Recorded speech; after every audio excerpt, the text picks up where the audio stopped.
Hello, welcome everybody to another episode of Arthur's Roundtable. Thanks for your regular participation. Super appreciate the Family Office Insights community as well as the viewership for the podcast coming on and listening to us from time to time. So we're really grateful for that. We're super happy to have Jason Kirby here today.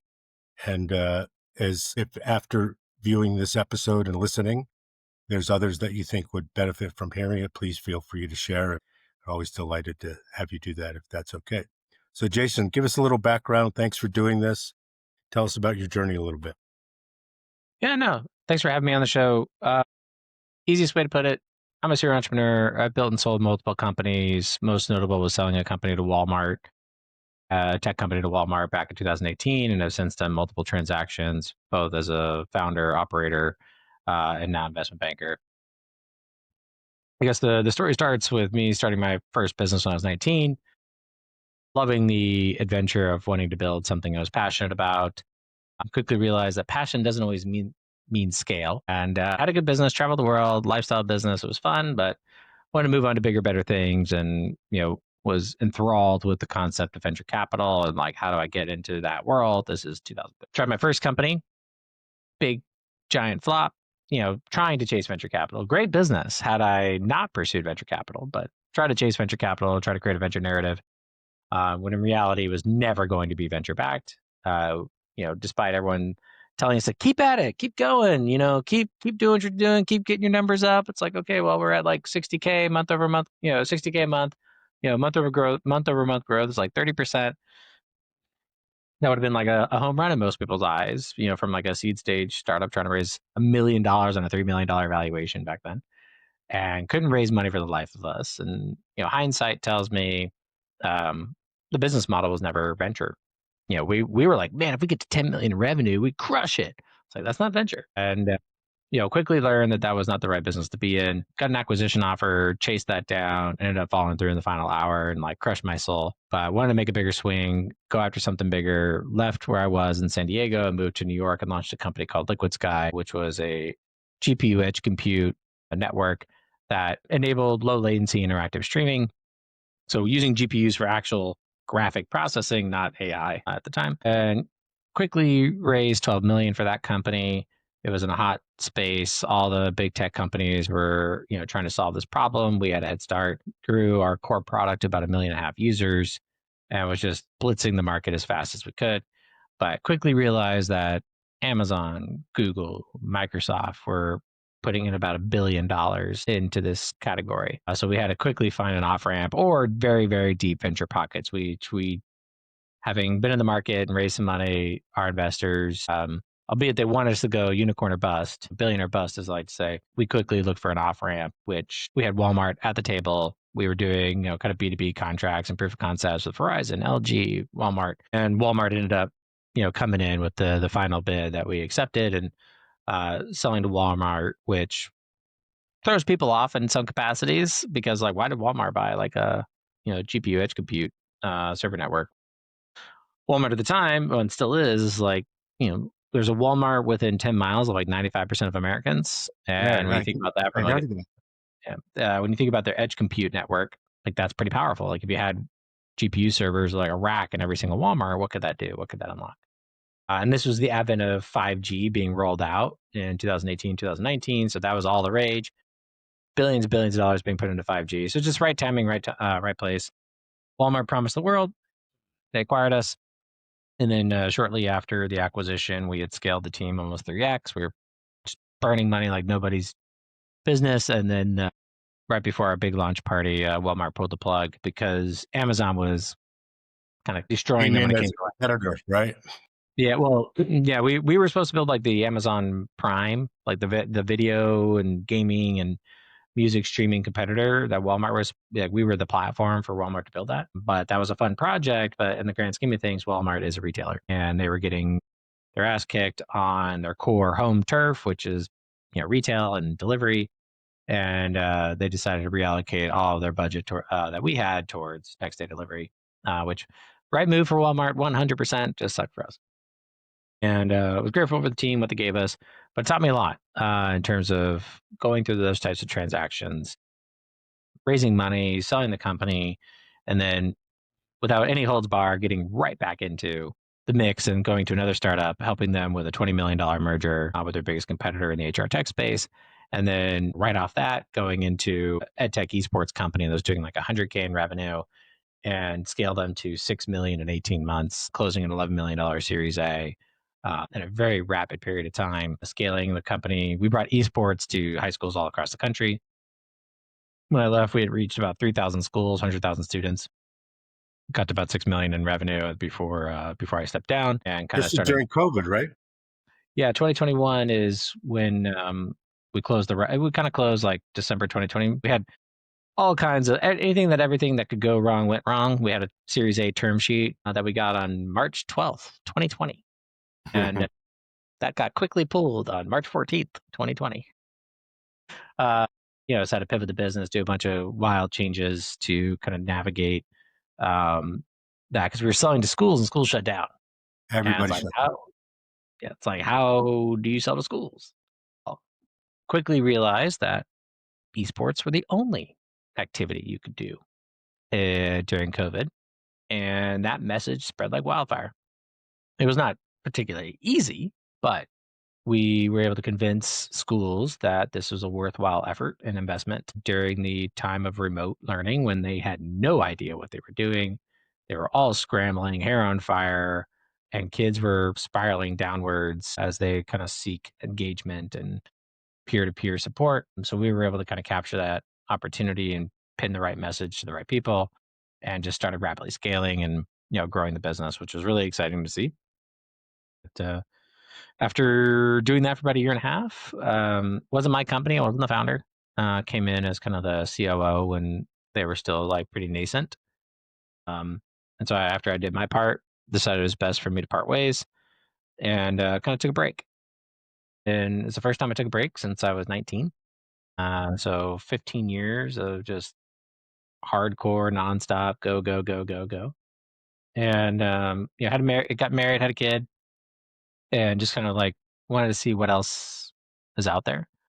And after being involved in multiple transactions, being an angel, being an LP, and a couple of funds, and just kind of seeing the market from a different landscape, and also having sold my company and been in multiple transactions, I was just like, one of the biggest things that I missed in those transactions was unbiased advice. And when it came Everybody to had an agenda on one side or the other, trying to pull you this way or that way, right? 100%. The board was like billion or bust. Technically Samsung was supposed to buy us at superior terms, much better terms, about 9 months a year before Walmart acquired us. But our board got super greedy against went over our head, like went straight to Samsung without talking to the Your team. board. My board, yeah. Yeah. And basically told Samsung, like, you need to pay double or we're out. And we didn't want that. We were stoked on the deal. We're like, this is a great deal. We're happy. And Samsung took 3 weeks, came back to us, said, sorry, we're not changing anything. This is the deal. So we proceed, but we lost 3 weeks. And guess what happened in those 3 weeks? Samsung's CEO went to prison Yeah. 2017. That was like a huge global news.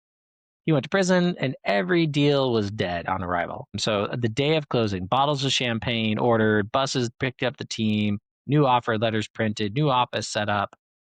And we get a call from Korea at like 2 a.m. that the deal's dead. And everything was dead in the company. So that was fun. And because our board got greedy, we were out of cash. We had a $1 million breakup fee, but we were burning $500,000 a month. So that wasn't super helpful. And our board came in and basically said, all right, we'll save you. And gave us like these horrible terms, like 3x like pref, $4 million. Crush down round. Yeah, super, crammed down round, like absolutely screwed the team. I had to get a golden parachute because it was so bad, just in case the next acquisition wasn't so good. And it's pretty depressing and like we turned it around. We got almost similar terms from Walmart a year later. But with that 3x lick pref, it was, materially far less capital. And, we had this banker that was like more of a overglorified babysitter who didn't add any value in the transaction, didn't bring anything to the table. So I was just really bitter about this. I was really bitter about my experiences with other transactions of it was very much like you had to be in the club, you had to know the people, um, and that was not my world. I grew up in a middle class household in like Orange County, didn't know anyone, and just had to build material value to get enough attention from people to where they would actually invest. Couldn't just like knock on my buddy's door or my neighbor's door and get capital. And so I was a little bitter about my experience in transactions. And I was like, okay, a lot of founders feel this way. How do we change the game? And that's what ultimately led me after a couple of years to building what's known as Thunder today. So we launched it out of a VC venture studio called Interplay Ventures out of New York. And the intent was, how do we be an investment bank for founders by founders that basically put a banker at your side at the earlier stages of the company, not like pre-seed seed or anything of that sort, but like, later stage companies, kind of like lower market, $5 to $100 million type transactions, and help these founders navigate their options. What's actually on the table for them? What can they do? What can they not do? What are some of the deals they can structure their company around? What the comps are? Because like that exists for like the best, biggest companies in the world, where a banker's always desperate to help because it could be a $20 million fee to them. Fees, So yeah, they're big happy to fee, offer big, big fee. free advice and things of that sort. So we just took a different approach where it's like, okay, let's the founders that are still in the shit, still grinding, still like creating, material value at the earlier stage and haven't really been picked up on yet by these kind of bigger firms. How can we better support them and help them navigate their options? And sometimes that's venture all the way, billionaire bust. And sometimes it's, like, I'd love to make $20 million. I was like, well, that's not a venture story anymore. What could you do? And so we help underwrite debt, equity, and M&A opportunities for companies. We worked with, I think, probably like 40 companies at this point now, transacted, my partners and I have transacted, billions at this point. And what we're ultimately looking to do is um, help founders navigate what's the most optimal opportunity and then bring those deals to the right parties that actually want those transactions. And so we're constantly building our network and building our, expertise in various different niches and categories to make sure that we're identifying what's a good deal, architecting what that good deal would be, meaning that we know what the founder wants and we know what the buyer or investor wants, and making sure that there's going to be equally beneficial relationship in that transaction, and helping connect those two parties. And yeah, it's been a ton of fun. Typically only work with tech companies for the most part. We sometimes invest in some of the companies and take an equity position. Sometimes if it's bigger companies, we don't have the balance sheet just yet to write big enough checks, but we'll broker those deals. But typically in that $5 to $100 million transaction range. So it seems to me, and tell me if this is really contributes to your edge, not just knowing the buyers, but onboarding the right entrepreneurs, but also helping them not make mistakes that you made, or at least aware of things that they would otherwise not know because of what you've gone through. Basically, what it comes down to is what is actually possible and what do those founders want? And are those in the same Venn diagram? Is there like a equilibrium there? Does that Crossover. actually Yeah. exist? Because like, talk to a founder like, "Well, I want $100 million." Like, "Well, no one's gonna give that to you." Right. Yeah. If you're not the AI breakout, everything's awesome, you're not getting your 100x revenue valuation. Get that out of your head. 2021 is long and gone. And so we're a good reality check. I would say most times I'm spending time with founders. I'm kind of helping them understand the macro market. There's a lot of not false data, but just misperceived data. Like they hear a story of some company raised whatever $1 billion or whatever valuation, and they have no idea what's actually going on behind closed doors. They don't know those numbers. They don't know the growth rates. They don't know anything. All they just see is like, well, I think we're better. Why don't we get higher? Yeah. If they can do it, why can't we? Yeah, it's like that's not how it works. And also, it's like, especially if like a founder, doesn't have deep rooted connections. Like my favorite, especially maybe for your audience, is like, well, we know we're not really VC, but family offices will love us. Yeah. And I was like, Everybody thinks family offices is the default position if you can't get VC or private equity.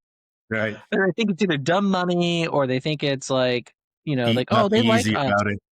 Yeah, like, "Oh, they'll just throw money at us." Like, well, yeah, sure, family offices are popping up everywhere, and they become a very popularized vehicle for, individuals and families to manage their wealth, but they also become very sophisticated. Like, they're hiring top talent, they are creating, structures, they're removing the maybe legacy of the the 3rd generation member just like, "Oh, I'm gonna invest 10,000,000 in my friend's, you know, cannabis business or something." Like, those things aren't they happen, but they don't that's not the norm, and as the saying goes, it's like, you met one family office, you met one family office, like, none of them are the same. I've never met one family office where I'm like, "Oh, you're just like this other one." It's definitely a misconception that founders have when they're like, "Oh, yeah, just maybe some individuals or, family offices would love to write a check to us." I'm like, "And what are you offering them?" They're like, "Oh, well, we wanna raise 5 on 100, and we're doing, like, 4,000,000 in revenue." I'm like, "Well, they're not Yeah, dumb." they're not. I don't know if you found this to be true, but we traffic in family offices. That's one of our businesses. But the thing that I think people make the mistake regularly is that family offices, unlike a fund, for example, or an institutional investor that is bringing in cash every week and has to deploy it, there is no hurry. Like they're not itching to deploy their balance sheet. They're going to take their time. And they tend to do that. And so people who think that family offices are a quick check is just generally not true. Yeah. And also, it's just like, yeah, investing in venture directly, like as like a direct investment opportunities. Like most of the family offices I see doing directs, it's either they had a deep connection with that particular individual or people at the company, the management team, or it's strategic. Like they have a family business or a portfolio company that they know the industry, they have an edge. Like it's just so funny when I meet people and they're just like, yeah, family offices should invest in us. Like also, it's like what percentage of their allocation is towards these types of direct investments? Funds, I think, is a little bit more, you know, reasonable to expect family offices to be engaged. But again, it takes years to build those relationships. Not like someone's just going to come and write you a check, like, "Hey, that guy's a cool guy. Here's $10,000,000." Yeah, yeah. Just doesn't happen. There are the cases where you have a deep relationship because of your history and that they're confident because you built three businesses and the check is a lot easier, but that took 10 years, right? Yeah. But it looks for like so the person that doesn't know that history, that sees that person, "Oh, he raised money from a family office." Like, yeah, but you don't know that history. You don't know that they maybe went to school together or they had a or maybe, like, they don't really know each other, but, like, the family office knows someone that's also invested very well, and they have a high sense of Exactly. trust who's connected to that deal, and so they trust that individual, and so they're gonna write the check. And so I just feel like we get these companies all the time that we say no to that, come to us with this kind of you know, pie in the sky expectation that money's just going to be thrown at them if they meet them. And the reality is just like that's not like one like if you really want that, you got to make it like an insane deal. Like make them a ton of money. Like when I structure some of my own direct deals for the deals that I'm doing, I make them wildly favorable to investors. Just because, like, if I don't know that investor like deeply, like a deep rooted connection where I'm like delivering consistent returns, like, the only reason they're gonna take a leap of faith on me or anything that I present to them over, say, a deal that they have a relationship with, like, I gotta have that kind of risk rate, kinda risk payoff, like, there needs to be a higher premium paid to them to wanna trust me to do that deal, and these founders coming out to me and, like, having these, like, "We wanna give up 5% of the company." These like insignificant, unless you're the hottest thing in town and you got term sheets being thrown at you left and right, like you just can't command that kind of expectation from family offices. Yeah, I think that's right. What is your deal sourcing methodology? Meaning the companies, the entrepreneurs, the candidates that whether they qualify or not, how's that look? So I would say the best deals that come through us are often a relationship with VCs. So like my world is venture, came from the venture world and had built deep roots. And what we've kind of found our sweet spot to be is like, like venture backed company that is like the golden child in a fund that's like clearly hitting all their marks and they have term sheets being thrown on them left and right. Like they don't need help. They have all the help they need. And what we found is like a VCs, what they ultimately need help with is like really good companies that maybe don't fit the venture mold anymore. So like they're still trapped in this venture mindset, but they need to be pivoted to either strategic exit or private equity type structure. That's wildly different multiples, wildly different expectations. And VCs are not really incentivized to have those hard conversations with those founders. And so they bring us in and they're like, hey, can you talk to this founder? And we look at the opportunity, look what they're doing. And sometimes we're like, no, this actually still has venture opportunity. You're just doing the wrong thing. Go do these three things for the next 6 to 12 months and you're back on track. In some cases, it's like, hey, you had a good run. Your sector was hot. It's no longer hot. You were getting 20x multiples, 2 years ago, 3 years ago. Now you're like 3x multiples. Like it's just a wildly different game. You have to be offering a financially viable offer to investors. And so a lot of VCs bring us in to like have those conversations and help founders transition the business to a more accept like this is like and I always say this like strategic exits are always the best outcome in most cases from a financial perspective, but they're harder to come by and they only really come when there's potentially going to be you're going to be taken off the table by someone else. Meaning they have to have like they have to take action because you're going to disappear. And that only happens if there's a lot of players at the table, and really only the players that might be at the table is like private equity. And so we always try to structure all of our deals to be capable of a private equity transaction because that at least gets 3, 4 bidders at the party to then hold those strategics accountable to actually taking action. So worst case scenario, we sell for maybe that lower multiple that PE thinks they have the edge to, increase and make a profit. But ideally, we're going to have multiple strategics at the table, knowing that this deal will happen and they will lose this deal if they don't take action. Yeah. Do you find that the companies that the VCs ask you to come and help, that most of them they're going to end up flushing because you're not throwing any more money at them? So VCs often come to us on these conversations because they like the founder, they want something to happen, and they would love a return. And that's often what we're shooting for. But it depends on how much capital went into it, what's the stage of the business, where they're at. If they're like wildly overfunded, it's hard to clear the hurdle. Well, we had a really good company come to us. They raised 60 on 220. A couple years, like kind of like end of 2022. The market was hot that they were in. Now it's not hot, and their competitors have fallen off a cliff. The public comps have fallen off a cliff, but they're doing great. They're growing. They're have probably one of the best products in the industry, but they're below their prep stack right now because they raised so much money so fast at such a high valuation. Yeah, it's a And bummer. yeah, it sucks. But what we identified, like what they came to the VC came to us and they're like, "Can you do anything?" And then we sat with them. We looked at everything about the business and what they were trying to do. Like this is, I kid you not, they had about 25 million on the balance sheet, and they were about to put it all into like this what they thought was going to be a venture idea, basically pivot the whole company and like kind of spin out a new company and try to like do this venture thing that had from their perspective, better multiple and all this stuff. But what the problem was, it was a solution looking for a problem. And they're heavily technical. And so they were trying to build this like deep tech type solution. And what we realized is that would completely mean they would derail their existing business, which is doing well. They just have to do more of it faster. And so what we came to them is like, hey, we audited everything, we looked at everything. What we identified is this idea is a horrible idea.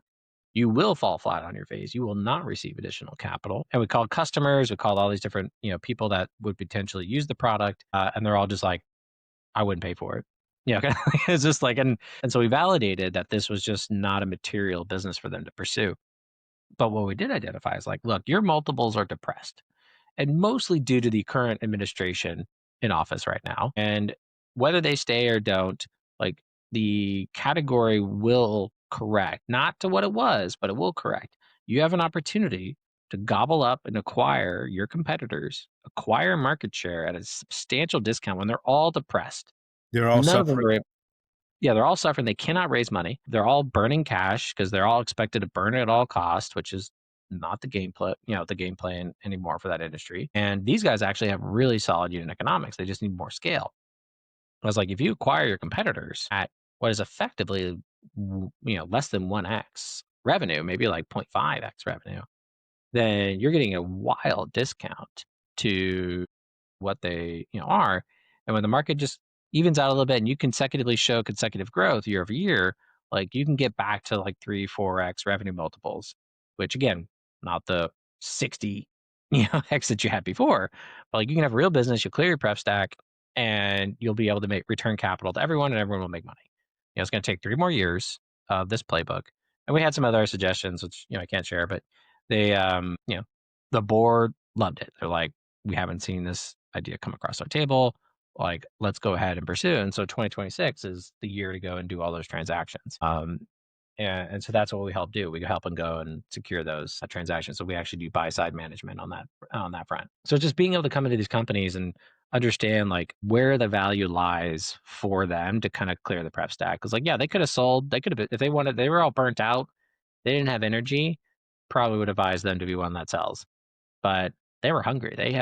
They really wanted to take this thing to the next level. So it's like, okay, that's an important element in the strategy that we define. Like they were not ready to call it quits. And so it really challenges us with like what is possible. And that's a ton of fun. That's like it's an amazing exercise to go through and help these founders unlock things that they're not really allowed to think about sometimes.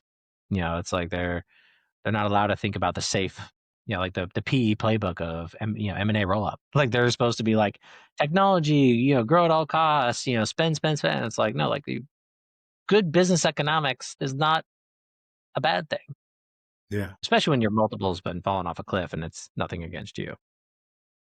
And wouldn't it be true also that if they aggregated the businesses and did what sounds like a roll up at discounted valuations, that now they're of the size that an exit like a PE exit would be plausible? Yeah, that's exactly it. And so worst case scenario, they sell to the PE, or best case scenario, they sell to the kind of the number one player in the market that will hopefully recover. Um, that's been kind of one of the things that we taking a gamble on is like they seem to have the economics figured out now, but they're still not appreciated. So we're hoping that the markets will appreciate the number one player right now and acquire our client in like 3 to 4 years for a premium. So are you finding these companies largely in US? US, UK. So we have offices in London and New York. We predominantly have US clients, but about 30% of our business is UK. And can you talk about what's happening there in the UK and the EU in terms Uh, of that's a business sentiment? that's a that's a deep rabbit hole, man. Yeah. That is I have some opinions on the UK. Like, look, coming from the US, I'm biased because land of the free. As much as people complain about the US and like go live in another country and then come back to Yeah, the US. try that for a minute. Like, well, you don't know how much is true that we hear, but especially the UK, based on what we've heard, I mean, they definitely are not the land of the free, right? Which is, to to just opine on, why we left at the very beginning 250 years ago, right? Same sort of thing. Uh, but Yeah, what go ahead. my take right now is like I have to come back to the US. I live in London now. I love the quality of life, like from a family lifestyle perspective. My young kids, it's great. The walkability is great. Food's great. A lot of good things, but the tax and the business into like I run the post exited founder community here in London. There's like 300, 400 of us. I host dinners every month. It's like such an amazing community, and they're dropping like flies. There, there's so many people vacating the UK, Dubai, Spain, Portugal, Milan, US. Like everyone's leaving because it's just the way the government's acting here. And I'm basically a bystander. I'm just like an observer, being here. I don't vote or do anything, but just talking to my tax accountant here, I'm like, wow, it would be wildly cost prohibitive to stay, Yeah. past the non-dom period. And they're eliminating a lot of like entrepreneur benefits. It's just so not like granted, is it better than Europe? Yeah. And so there are still a ton of Europeans migrating to the UK to build because the US is so much more difficult to get into. Especially now, not Yeah. making it easy. They put basically a pause on everything, more or less. Yeah. So like my take is there's some good talent here. and it's far cheaper than the US as far as like good talent. So there's some advantages of having an office here or being here. The business is and will continue to conduct in the UK. It's not like all doom and gloom, but like some amazing people who have the means are leaving. And it's because of the taxes, it's because of just the prioritization of public service to at the expense of the wealth creators and the value creators, in which there's a degree, but when you look at just for me being an American and having to pay American taxes and US like UK taxes, what kills me is like I have US real estate for all the obvious reasons of depreciation and tax benefits and all that kind of stuff. UK will basically just pass that has to pass through the UK after 4 years of living here, and they just tax on revenue. Like there's no writing off depreciation. There's no writing off of expenses. Like it's There's no oh, you made a incentive. couple hundred Yeah, you made a couple hundred grand on this property. Like, okay, we're gonna tax you at the couple hundred grand. I was like, well, no, my net operating income's here. And they're like, no, that doesn't count. I'm like, what? it absolutely makes absolutely no sense. Yeah, so like real estate is a disaster in my opinion. And, like I thought when I moved here, I was like, oh, I want to own a place in London. Shopped around, looked at all this, and I was like, wait a second. It is exponentially cheaper to rent here, and all the rights are in my favor. I could sign a lease and break it and walk away. Like this is awful. I don't want to own a property here. Yeah, we have one of our family offices who's also a huge real estate developer in rental properties, and they just dumped $400 million in the London suburbs building rental apartments because that's the way to go, right? No one's Yeah, buying it. Yeah, investment, totally. yeah. Single family home, not a good idea. Yeah, like because the buy of the house, like my house I live in right now is probably like 2.5 million if I were to buy, and or probably two. I'm getting it for like 5 grand or £5,000 a month. Like just the if you're not familiar with the, we're going way down a tangent here, but It's all I'm right. very upset about the system here. So I have a stamp duty tax here, meaning like rather than paying property tax over extended period of time, you pay like 6 to 10% upfront of the purchase price. That is non-recoupable. So call it a $2 million house, you're paying 200K upfront, and then you're having to put, yeah, as a foreigner, I had to put at least like 35, 40% down. So I'm like, all this cash in, to which is a flat market, meaning there's not really any appreciation. I have to renew my mortgage every 2 to 5 years because they're all arms. There's no like 30-year fixed. It's all arms. And then like my rent for 2 years, I only really plan to be here like 2 years. I'm gonna probably go back in the summer. I pay less in rent in 2 years than I would just pay in the stamp duty tax. Like a transfer tax that you probably can't. I don't know. You're a U.S. taxpayer, so maybe you can deduct it, but that's a big number. Yeah, 6% a big number. Yeah, it's just dumb. yeah. It's just like, why would I do that? Um, yeah, again, I have the optionality to go back to the US, so I have a flexibility of choice, but yeah, it's definitely discouraging. Mm. And also, like the incomes here are wildly lower than the US. Like I could pay someone here, maybe call it £80,000, £100,000, but in the US, I'd probably have to pay like 180 for that person. And like, good for talent arbitrage as a owner of a company, but for like employees, like how do you survive in London? You don't want people suffering. They can't pay attention to their work, right? Yeah. So there's a lot I can complain about UK tax law here, but I digress. And I'm no expert, but I just, from what I've learned and what I've heard, I definitely want to go back to the US. Yeah, well, it's important to hear from people that are living it, which is more credible than just reading the fake news, right? So how does are most of the VCs Silicon Valley type VCs that you've made relationships with, or are there other places? All over. So UK based, London based, New York based. I would say my strongest connections are in New York because that's where I was before. Israel, a lot of really good talent in Israel. Yeah, so it's global. Like I have a couple of really good firms in the Austin. Actually, I'd tell you probably like the Silicon Valley ones less so. There's a handful that I'm pretty close to, but they're more of the smaller funds. I would say the Silicon mindset is Silicon Valley mindset is like it's billionaire bust all the way. They just don't really care otherwise, Yeah, for the most part. So that's not really our ethos. So we don't really drive too much opportunities from there, like New York and Austin, Seattle, London. Germany, um, Israel. Like, yeah, those are kind of the markets that we, you know, probably pull in the strongest relationships. Do you feel like if you had more capacity, you could service more companies, or are you kind of comfortable where it is right now because it's a lot of work? Sounds like it's a lot of work. Yeah. So the beauty of our model and what makes us special is we operate as a partner model. So I recruit like exited founders or very successful bankers that hate the banker ecosystem and culture. So we're five partners.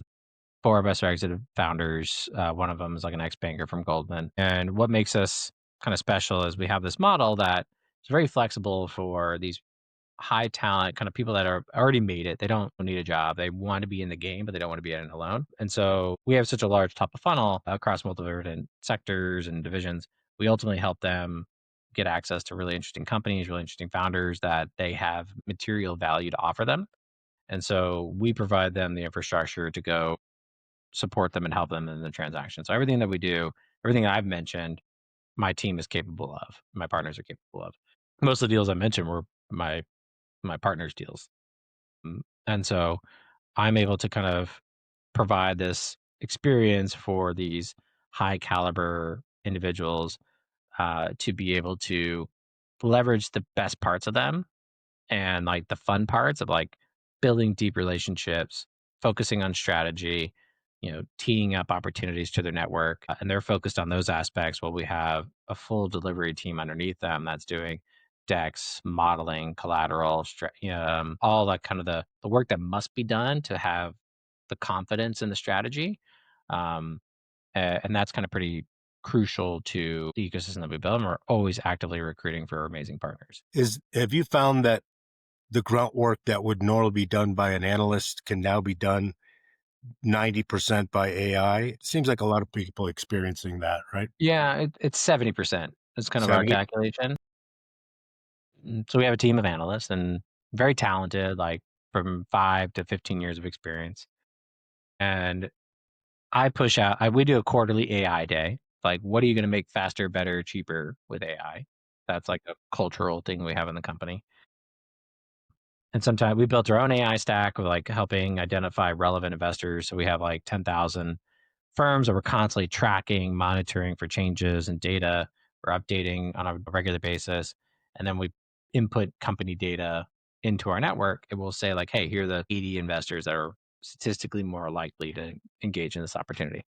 So we build some of our own stack. We have love OpenAI and Gemini and Perplexity for various different tasks and responsibilities and research and whatnot. Like, it's one of those things where if you're not using it, like, you're wildly inefficient in Oh, today's it's market. crazy. And Perplexity's cool because it gives you all the sources. I mean, they were the first ones to come out and just say, okay, this is where we got all this data.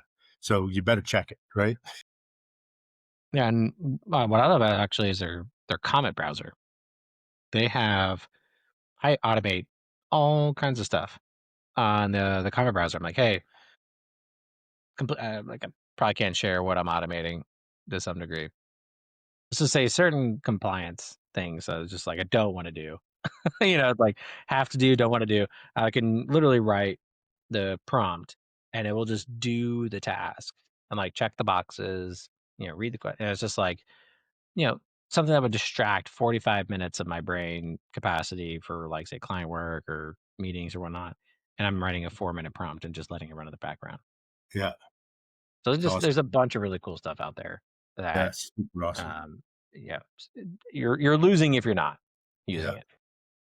What have you found in terms of, for the benefit of the audience here, are your investors 10% family offices, 20% family offices in aggregate, but not, I know it's germane to the deal, but what's your investor network look like in terms of composition of family offices? It's on the lower side. Um, I would say we push more to institutional funds, just how we structure things, and it's a little bit more reliable to kind of know their scope, what they do, what they want. In family offices, we've had like I had some just good relationships, but it's in the small number in terms of just understanding what they actually want, what they do, and also like, do they have any interest in what we do? What I try to do is just like, here's the options on a silver platter in terms of like what this deal could be and why it might be relevant to you. And so we shop it out to a good chunk of family offices that we've met with, we had dinners with, or anything like that, for them to have the optionality. And some of them are, I would say, ragtag family offices, like kind of borderline, are you just an ultra high net worth or are you actually a family office, to like institutionalized, family offices where we're talking to like more of an employee as opposed to, kind of the Principle, yeah. the principal. So it's a bit of a mix. We'd love to have more of those conversations. It's just one of those things where it's like, wow, sounds like what you're doing is really cool. I don't necessarily have something in the books just for that specific fit. Because like sometimes I just did a deal. Hopefully it closes this week. We'll see. It's like a football club here in London or outside of London. And I'm at this family office, and then they're like, we're really into like, they have like, oh, we do all this stuff, but like, honestly, all we really care about doing is like football club deals. I was like, that's so random. Well, it just so happens my friend is an owner of like a, you know, level 5 football club outside of London. And I go to the owner's box, meet all the owners, and they're talking about their expansion strategies and all this stuff. And I actually is like, oh, you guys need, oh, you should talk to these. And then like that, like just something as simple as that is what connects the dots on some deals. But, so it's interesting how the preferences and desires can change, and just being able to log that and be able to understand, how do we know when to bring this deal to that family office at the right time. And that's what a lot of our AI is. We record and track everything, and then we're able to query our own database with like a RAG model to be able to understand, like, okay, who have we talked to in the last year, 2 years, 3 years that would be interested in something like this. And we like kind of put in the company data, and it's like, you talked to James from this family office, 18 months ago. Here's your last email exchange, and here's why they'd be interested. I'm like, ah, Can you thank God. imagine how long that would have taken, I would have given it just up. a year and a half ago? You would have forgotten, first of all, and secondly, it would have taken forever to retrieve that data. It's pretty amazing. Yeah, that's why I just record everything, because otherwise, I have way too many meetings. My meeting recorder tells me, it's like, yeah, I had 45 meetings last week for a total of like 1,000 something minutes. I'm like, who did I meet with? Yeah, right. Every Monday, I have to go through and say, who did I meet with last week, just to kind of make sure I keep track of things. But yeah, it's thank God for the recorders, just because otherwise, and they can do them in person now. You can record it in person, logs in the same file, which is great. That's awesome. So Well, maybe there'll be a handful of family offices that listen to this that be interested in having a conversation with you, which is part of the objective here. But at the very least, I super appreciate you sharing this because it's been fascinating. Yeah, and what you said at the beginning is, I think, really relevant in that you were struggling to, when you were doing the deals for yourself, everybody had an agenda and nobody was working on your behalf besides you. Now you can step in and say, okay, is this good for the investor? Is this good for this founder? Right? Yeah. yeah, and that's what I love to do. That's my favorite part about what we do, is really helping solve these complex, problems, and then also hearing like what investors want, and trying to keep a pulse on what deals do they actually want to pursue, because the market's shifted so much in the last few years, from like sector preference to AI this, AI that, and it's just a matter of like, okay, well, like, who's still looking for these types of businesses? What are they willing to pay? And being able to use technology to streamline the kind of memory recall that's required to kind of do these deals, to kind of tap the network that we already have. And as I kind of very much express, I meet with a lot of people every single week, always looking to meet more and just trying to help expand, who we talk to, and who we might be able to help, and, facilitate interesting opportunities too. Yeah. It's misused as a soundbite in the public media. But do you have any opinion about the frothiness of the AI? Um, I was on record not too long ago on another podcast around this topic.